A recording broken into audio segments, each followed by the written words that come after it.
How does a quiet Chicago street become a battlefield in less than 2 minutes? The answer begins with flashing headlights, the metallic taste of fear, and 10 cars boxing in a federal patrol unit. In Broadview, Illinois, the sodium lights cast a sickly yellow haze over the industrial zone. What started as a standard ICE surveillance drive turned into one of the most calculated urban ambushes in recent American memory, a sign that organized resistance against federal authority has evolved far beyond protests and slogans. The assault was surgical. Surveillance later confirmed multiple vehicles working in sync, each cutting off escape angles. Bottles, rocks, and smoke grenades blurred the line between civilian defiance and insurgent warfare. Inside the vehicle, 2 federal agents followed protocol radioing Bravo 3 under contact. Within seconds, defensive fire cracked through the air, a reminder that the rules of engagement now apply as much to city streets as to war zones abroad. Federal law enforcement sources cited by Reuters and Defense News later described the attack as pre-coordinated urban interdiction, echoing small unit tactics seen in cartel violence along the Texas-Mexico border. What began in El Paso months earlier has spread north, fed by encrypted messaging apps and real-time coordination using modified consumer drones. The FBI and DHS called it a tactical adaptation, a phrase that hides a harsher truth: the United States is witnessing a domestic form of hybrid warfare.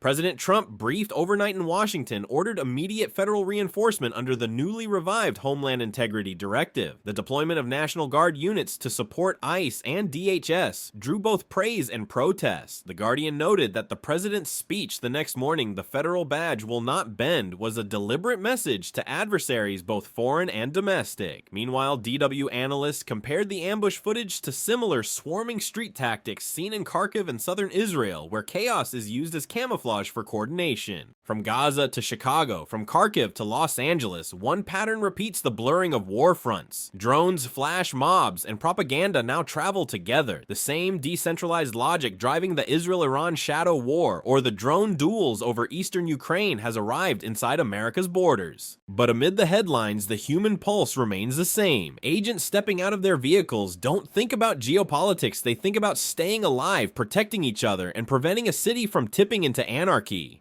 One wrong movement, one spark too many, and a neighborhood becomes another front line.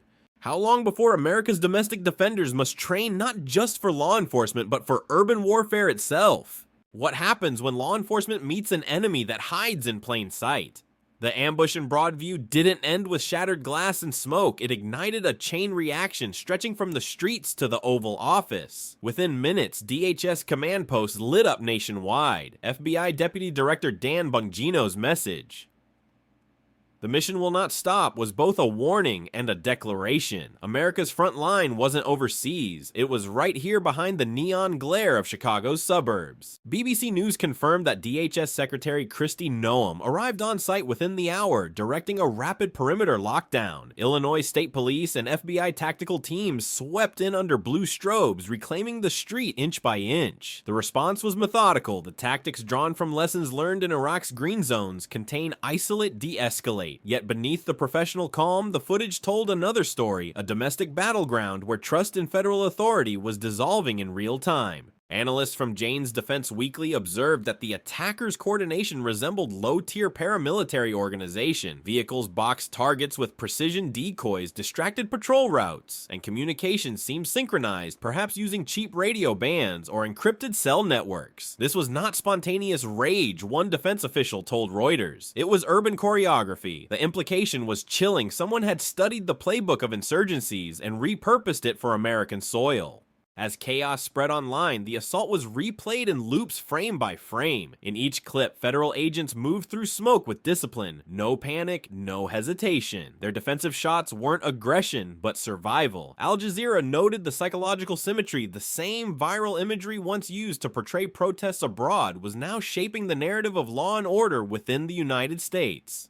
President Trump's directive authorized Operation Continental Shield, a multi-agency fusion of ICE, DHS, and FBI units across 10 major urban centers. "We will not surrender a single block to chaos," he declared from the White House press room, flanked by law enforcement officials. DW reported that his tone mirrored his foreign policy stance, projecting deterrence as both domestic and international doctrine. It was America's own doctrine of total security, forged from years of counterterrorism experience and reshaped for a new battlefield, the homeland. Globally, this episode resonated with eerie parallels. In Ukraine, drone warfare redefined front lines. In Israel, urban block raids tested moral endurance. In China, surveillance networks blurred the lines between safety and control. Each example warned that modern conflict no longer respects geography, it adapts to emotion, ideology, and speed. Chicago's Broadview district was now part of that global pattern. Yet behind the policies and deployments, human exhaustion lingered. Agents on the ground were not soldiers by choice. They were civil servants who signed up to protect, not to fight a war of perception. Still, as dawn crept over the skyline, their eyes reflected something older than politics' endurance.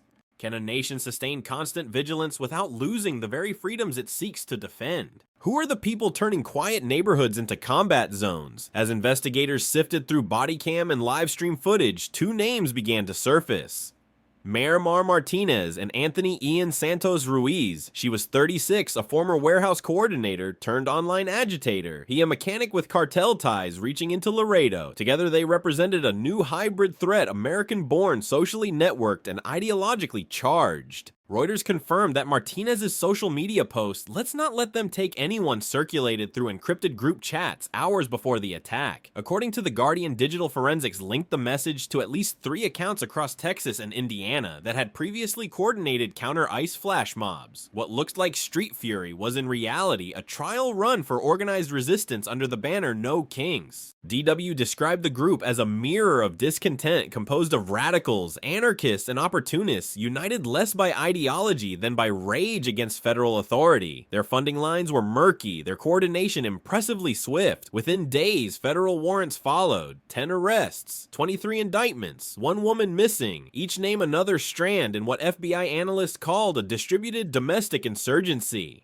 Defense experts from Jane's Weekly warned that these cells had begun adopting tactics from global conflicts, small unit movement flash diversion, and digital overwatch via cheap drones. Videos recovered from the Broadview night showed a drone hovering above the ICE convoy minutes before the ambush, feeding live coordinates to attackers below. The same playbook had appeared months earlier in eastern Ukraine, where quadcopters served as both scouts and weapons. President Trump, citing patterns of transnational mimicry, ordered Homeland Security to reevaluate domestic threat levels. Any group using military tactics on U.S. soil will be treated as a combatant entity, he said in a nationally televised statement carried by BBC World News. His words drew comparisons to his foreign policy tone toward Iran after the Hormuz drone strikes firm, unapologetic, uncompromising. In Tel Aviv, Israeli analysts on Channel 13 News saw echoes of their own challenges, small groups weaponizing public sympathy to mask militant logistics. In Beijing, Al Jazeera reported Chinese state outlets framed the incident as proof of American decline, the empire policing itself. The propaganda war was global, every side found its narrative. But strip away the politics and the human toll remained. Martinez was found hours later, arm bandaged, face pale, rage intact. Ruiz lay cuffed on asphalt, a casualty of his own reckless charge. Their choices turned a street into a symbol, their names into hashtags, heroes to some, criminals to others. A Chicago Tribune editorial captured the contradiction between loyalty and liberty stands the lawman's shadow. For ICE agents, that shadow is now permanent. How many more Martinezes are waiting online, one click away from turning grievance into gunfire? What begins as a street clash can end as a constitutional crisis. Within 24 hours, the Broadview ambush evolved into a national political storm. The hashtags No Kings and federal overreach topped U.S. trends, and governors across the Midwest weighed whether to align with Washington or resist federal deployment. The battle lines weren't just on asphalt, they stretched across state capitals, courtrooms, and cable networks. Illinois Governor J.B. Pritzker condemned the federal response as performative militarization. President Trump countered, accusing local leaders of abdicating their duty to protect law enforcement. BBC called it the fiercest federal-state standoff since the Portland riots of 2020. Yet this time, the tone was sharper. The president ordered 300 National Guard troops under federal command, bypassing the governor's objections. The move tested the boundaries of the Insurrection Act, a law designed for rebellion, now repurposed for urban insurgency. From Washington, DHS Secretary Kristi Noem defended the decision. When our agents are hunted in American streets, the federal government has an obligation to act. Her words echoed across the networks, framed by scenes of armored convoys rolling through Chicago's west side. Reuters noted that deployment orders were signed before dawn, a sign of preemptive readiness, not reaction. The White House was determined to reassert federal authority before unrest spread. Meanwhile, The Guardian highlighted growing unease among civil rights groups. They warned that turning cities into security zones risked transforming democratic protest into a criminal act. But Trump's advisors, citing Defense News assessments, argued that domestic unrest was being amplified through foreign cyber channels, a hybrid threat requiring hybrid control. Analysts pointed to Russian bot activity and Chinese disinformation loops that pushed footage of Broadview into viral outrage within hours.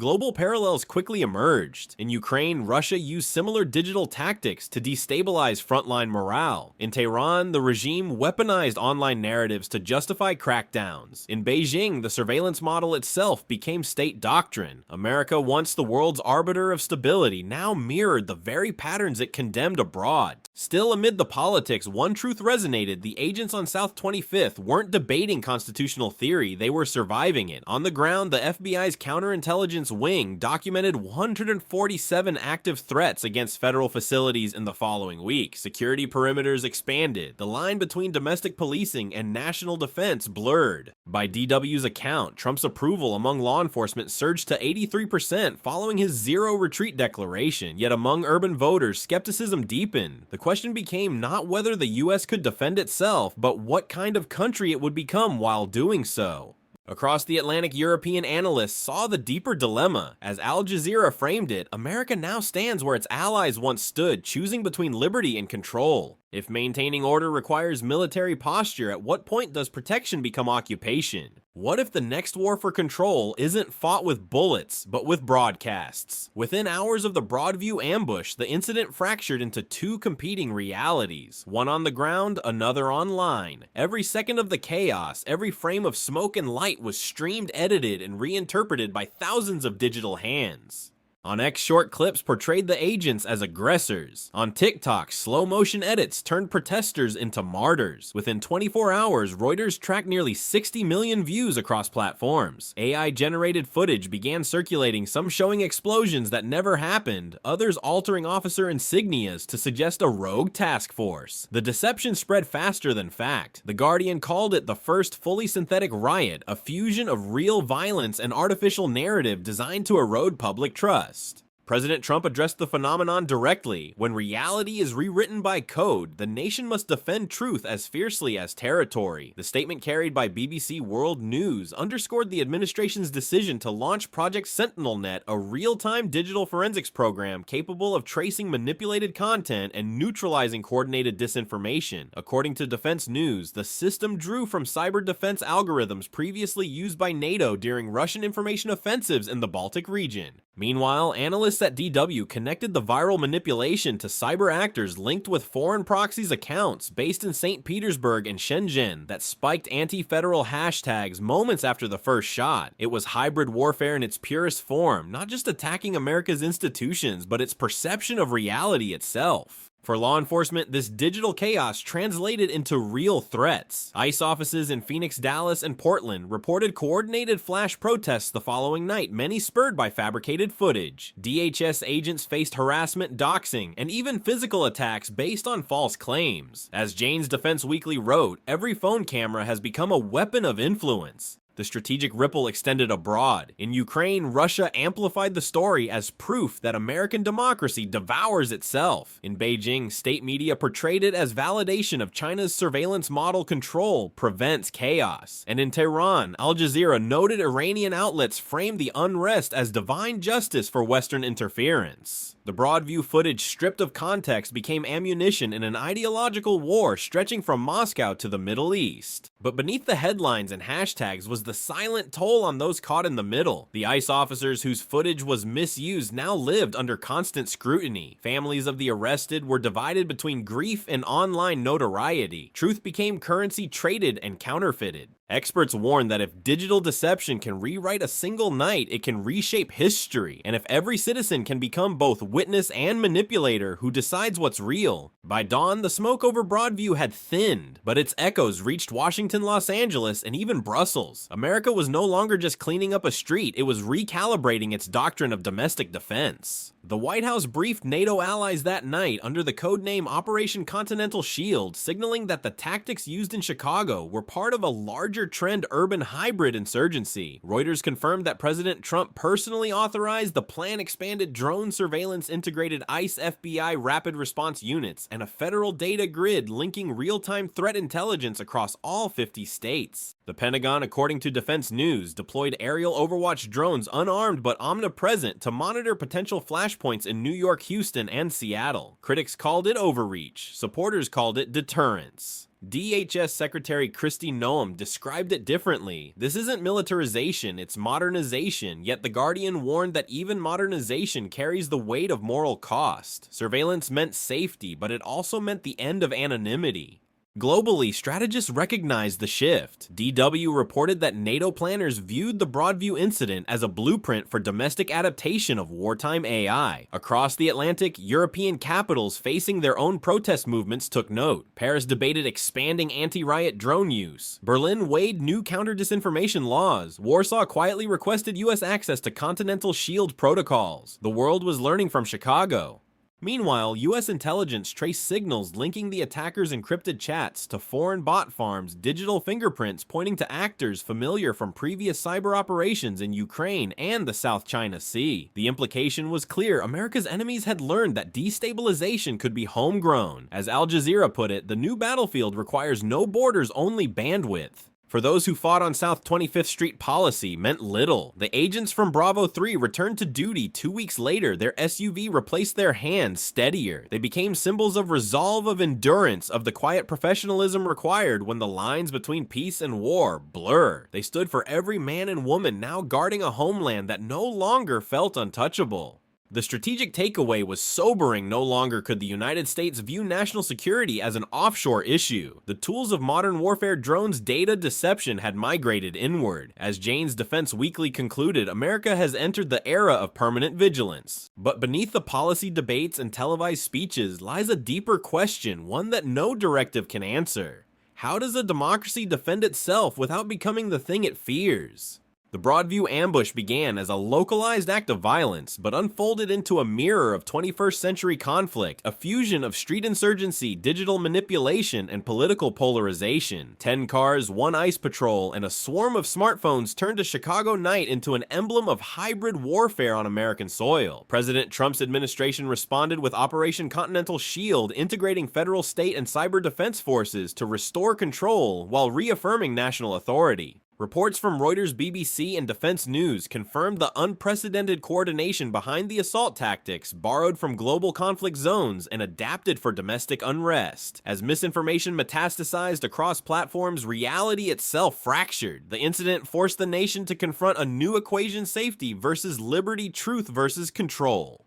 In the end, the Broadview episode was more than a riot. It was a warning that in an age where every lens can lie and every protest can become a battlefield, the line between democracy's defense and its undoing grows dangerously thin.